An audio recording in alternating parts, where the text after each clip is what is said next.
Assalomu alaykum Tursunoy opa. Men bitta o'g'ilga turmushga chiqqanman. Hozirda ikkita ajrashib kelgan qaynopalarim bor. Ular arzimas narsalardan ayb qidirib urush janjal chiqaraverishadi. Mana shunday muqaddas oyda qaynopalarim bilan urushib janjal chiqarish niyatim yo'q, lekin men ham nima qilay maslahat bering degan kelin yozyapti SMSni. Xo'p. Onam qizim. O'sha ikkala opang omonat o'tiribdi. Ikkala opang mehmon bo'lib o'tiribdi. U uyni haqiqiy egasi sensan. Buni hech qachon til kelib o'zing aytma. Buni o'sha ikkala opangning yuraklari uvushib turib har kun takrorlaydi. Shu hovlilar shu kelinga qoladi endi deb turadi. Sen katta mulk egasisan. Qolaversa, ularni kelajakda otasi o'rnida bo'ladigan, akasi, ukasi o'rnida bo'ladigan bittagina jigarini egallab turibsan. Bu ham seni hisobingda turibdi. Qolaversa, shu uyni egasi darvozadan kirib kelganlar sovuq quloq qilsa ham kulib turadi. Malol keladigan harakat qilsa ham kulib turadi, chunki u mezbon. Sen xuddi shu maqomdasan, mana shu uyda mezbonisan. Yoshlik qilib men erim bilan yayrab yashamayapman. Uyda o'zimni uyimdagiday keng, mo'l sharoit yo'q. Bu opalarimni qachon er oladi-yu men qutulaman degan malolli bir kayfiyatni qovog'ingga, tumshug'ingga, gapingni ohangiga, idish tovoqlarni bir-biriga urushtiradigan do'q popsalarga aylantiradigan bo'lsang, onam qizim, bu uydan mosuvo bo'lasan. Qanaqasiga? U ikkalasi ham bu uyda talashmaydi. Hech kim bu uyga boshqa ega emas, sen egasan deydi, lekin mana shu uyda seni tinch yashamaydigan qilib qo'yadi Alloh. Sababi sen shukr qilmading. Qo'lingda mavjud narsalarni shukrini qilishdan avval yana egalik, yana egalik, yana egalik nafs ehtirosi bilan yashaganing uchun, og'ir sharoitlarda chidamaslik qilganing uchun Xudo seni og'ir imtihonlarga soladi. Agar endi shunga mayli, mana shunga roziman deydigan bo'lsang, onam qizim, opalaringni malol olaver. Ular bilan hech qachon aytishma. Aytishu faqat deylik ko'ngilsizlikka olib keladi. Aytishu seni sovuq ko'rinishingga olib keladi. Aytishuvdan o't chiqadi. Xullas kalom, hatto eringni ham sendan ko'ngli qolishiga olib keladi. Bu dunyoda qaynagachi bilan chiqisholmay, qayna bilan chiqisholmay ersiz qolib ketganlar son mingta. Sen hushyor tur. Navbatdagi SMSlar bir mazmunda ekan, 2 SMS kelgan. Assalomu alaykum Tursunoy opa, Ramazon oyingiz muborak bo'lsin. Gina saqlab yurganlar Ramazon oyida albatta yarashib olishi kerak ekan. Shu haqda to'liqroq ma'lumot olishni istar edim Ma'mura qiz deganlar. Yana bir SMSda Assalomu alaykum Tursunoy opa, Ramazon oyingiz muborak bo'lsin. Bir yaqin qarindoshim bilan kelisha olmay qolgan edik. Men uyiga Ramazon oyida mehmon bo'lib borsam bo'ladimi? Agar u yaxshi kutib olmasa, ko'nglim og'rib qolmaydimi deganlar. Ikkalangizga ham fikratingiz chiroyli. O'zing Ma'murajon, ginani juda ham qaltisligini bilib turib so'rayapsan. Shu qo'rqqaningcha bor. Hech kimdan gina qilma. Hech kimdan gina balo keltirur. Hatto birovda mashi uzluksiz davom etayotgan ginang bo'lsa, palonchini 1 yildan beri kechira olmayman, pistonchini 2 yildan beri kechira olmayman, bundan keyin ham kechirmoqchi emasman degan saring baxtsizligingni o'zing chaqirasan. Kim baxtsiz bo'ladi? Shu ginachilar baxtsiz bo'ladi. Birovni dilini og'ritganlar baxtsiz bo'ladi. Birovni haqini yeganlar baxtsiz bo'ladi. O'rgilaysandan shularning ichida eng og'iri Alloh yaratgan ne'matlar ataladi insonlar. Shu insonlarni yomon ko'ruvchilar va ularga gina saqlovchilarda Alloh hech qachon uyiga quvonch keltirmaydi. Hatto qaysidir bolasini, jigarini, yana kimnidir boshigacha ketib qolishi mumkin. Tezda o'zingizni yig'ishtiring. Endi qarindoshing masalasida bu roza kunlari shu kechirarmikin deyapsan. Xudo insof bersin unga. Sen shunday qilgin, og'iz ochishiga 1 soat qolganda bor, xohlaganing ilinganingni ko'tarib ol, chiroylik ko'rishgin. Men deganda tushimga kirib qolibsiz desang ham mayli, onam tushimga kirib qolibdi desa ham mayli, xo'p desang ham mayli, men jami xatolarim uchun kechirim so'ragani keldim desang ham mayli, menga bitta duo bering, mana shu ro'za ichi bolalarim uchun, siz meni yaqin qarindoshimsiz, o'zim uchun, meni katta otalarim, onalarim o'rnida bitta duo bering, duo olgani keldim, meni kechirib duo bering deginda duosini olib og'iz ochishga yana o'zingni uyingga yetib kel. Seni dasturxoningni ochib, yumshab, o'shanda endi chiroyli gap ayta olmasligi mumkin, qovoq dumoq solishi mumkin. Ammo sen shunaqa nihoyatda chiroyli u yerda o'tirsang, agar 1 soatdan ortiq o'tirsang, eski quduq kavlanib qolishi mumkin. Eski daftarlar varaqlanib qolishi mumkin.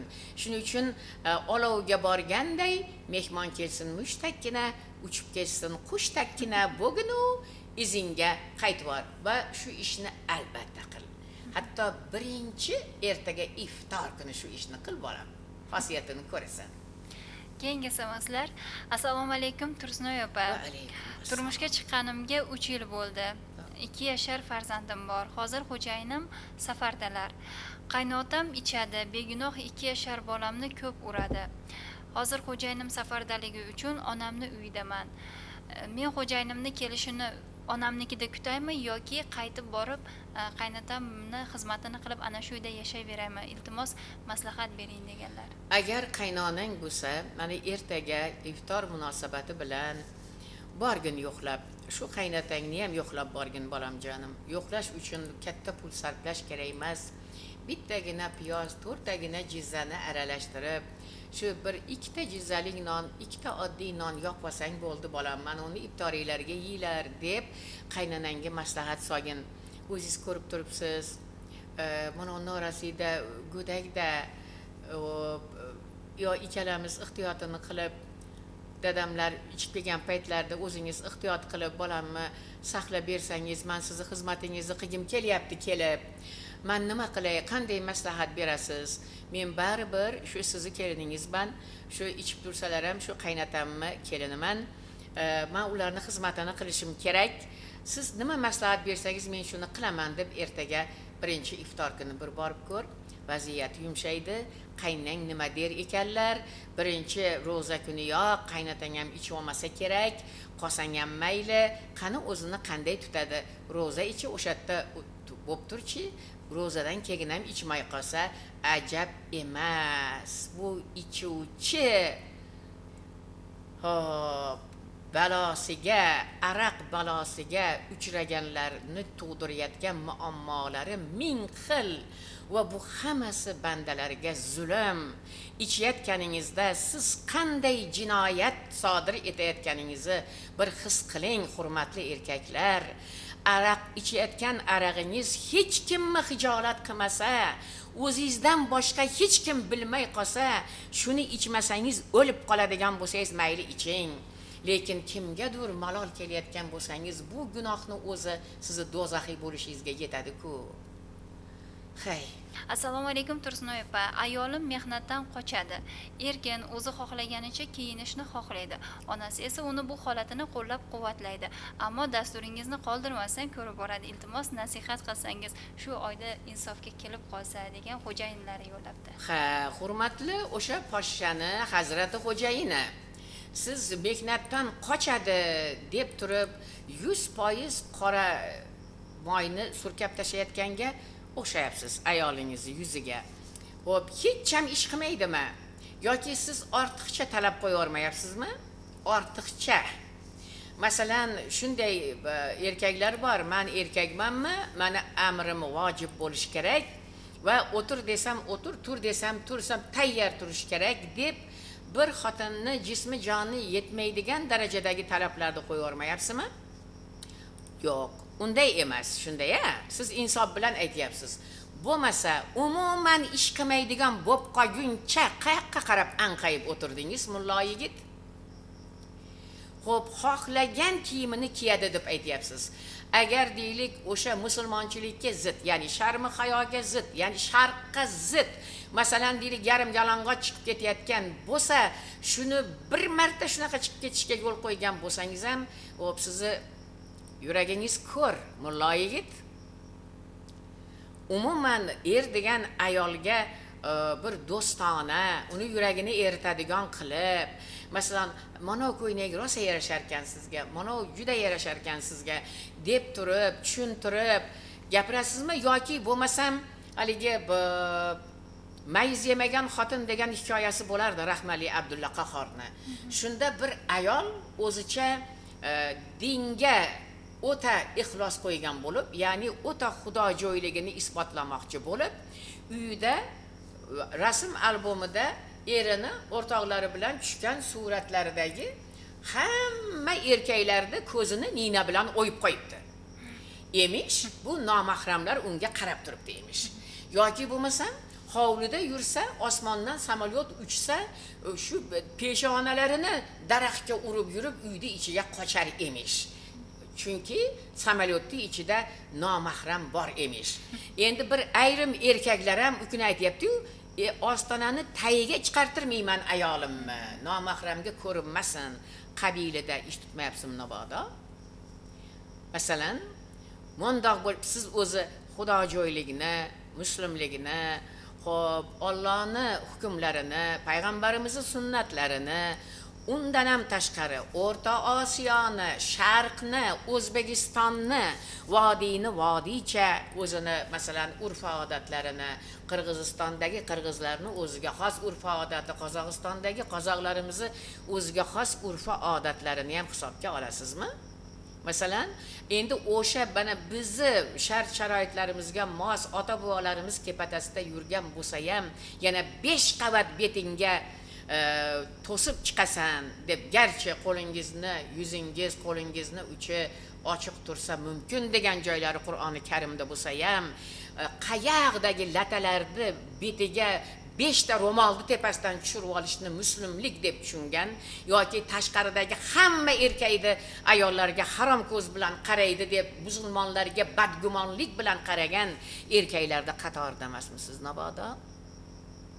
O'rgilay. Bu yerda ko'proq sizga achchig'im kelyapti. Siz o'ta talabchansiz yoki bo'lmasam odamlarni baholashda shu paytavaga o'rab tandurga yo'q borgandaqa bir hammaga baravar bir xilda yo'l tutyapsiz. Ayolingiz, sizni mahramingiz, ota-onangizdan keyin qoladigan to go'ringizga dovurganingizda issiq sovug'ingizni baravar ko'tarib boradigan Xudo qo'shgan jufta halolingiz, uni ha deganda burningizni jiyirib aybini topib yerga uravermang. Xo'p.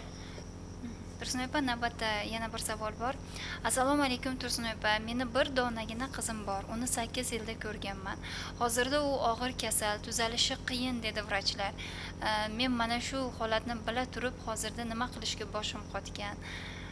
Qizimni qandaydir avaylab qolish, asrab qolish uchun men nima qilay? Sirimni yolg'iz sizga aytgim keldi.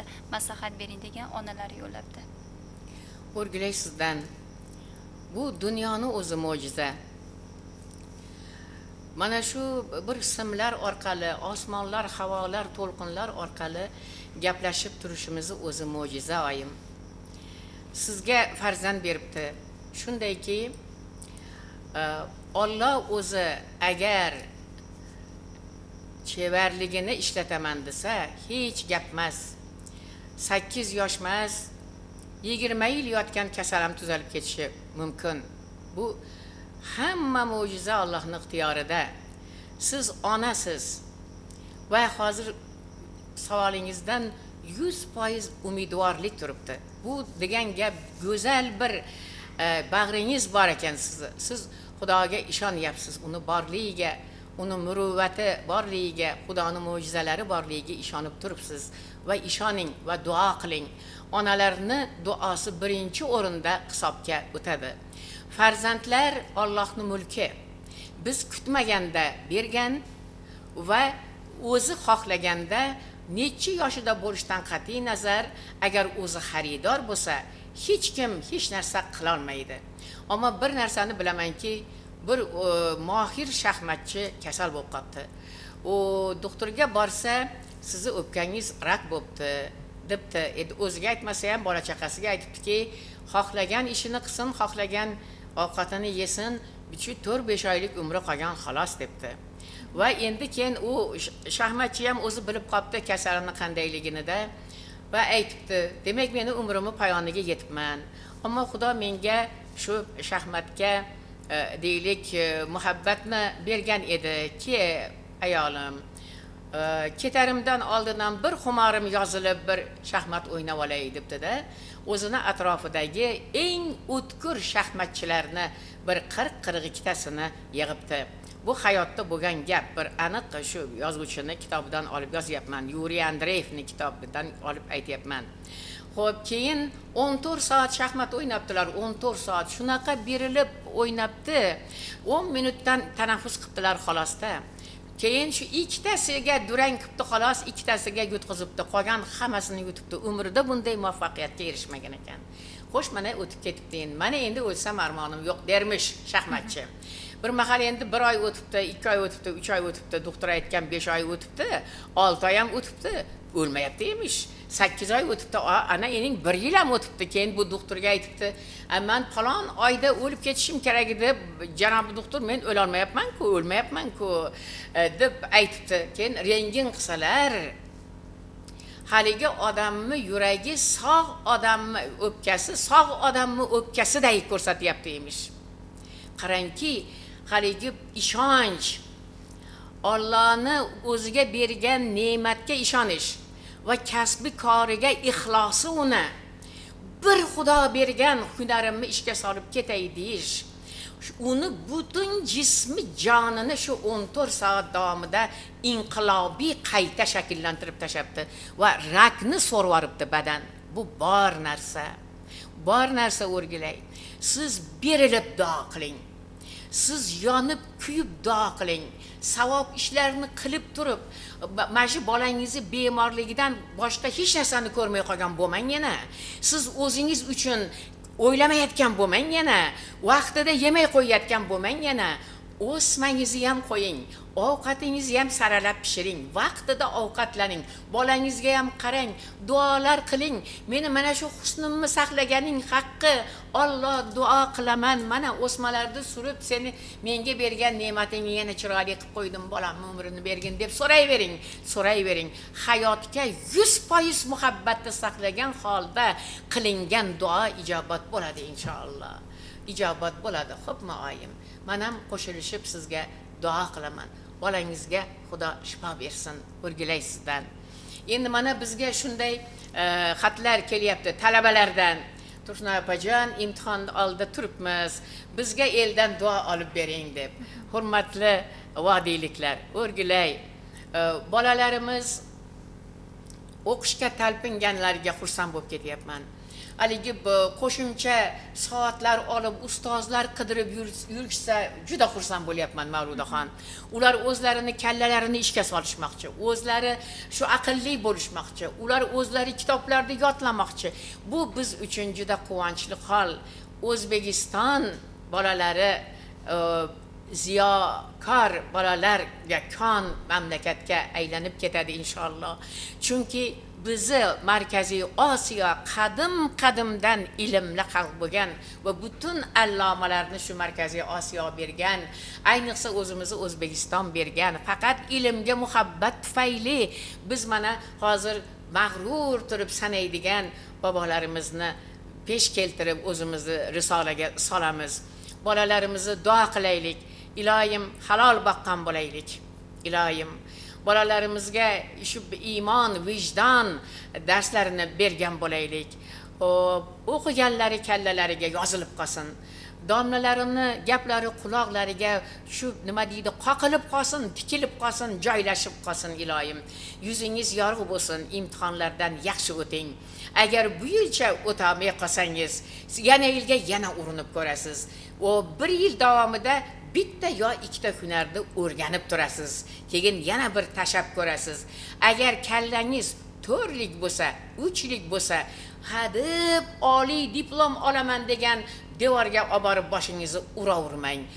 Qiynalmay kiradiganlar oliy o'qishga kirsin, o'rtacha o'qishda o'qiydiganlar ortiq, masalan, men matematikaga juda yo'q edim-da. Mana menga o'xshagan odamlar deylik, o'rtacha kasbni tanlasin, barakotni qayerdan berishni biz bilmaymiz. Diplomi 10 ta bo'lib kambag'al yashashi mumkin, lekin shu bitta temirchilik hunarini yaxshi o'rganib qo'yib millioner bo'lib yurganlar bor. O'rgilaysizdan qaysi hunarda, qaysi ilmda Xudo sizga talpinish bergan bo'lsa, yo'llaringizni yorug' qilsin bolalarim. Kimmi bolasi bo'lsangiz ham, chunki siz O'zbekistonni ertangi kunisiz, O'zbekistonni termilib turgan suyanch nuqtalarisiz. Sizdan boshqa bizni xaloskorimiz, suyanadiganimiz, qutqaruvchimiz, xaloskorimiz yo'q. Buni yurtboshimiz o'zi ham necha marta aytib turibdilar nutqlarida. O'rgilay. Xudo sizni bizga berdi.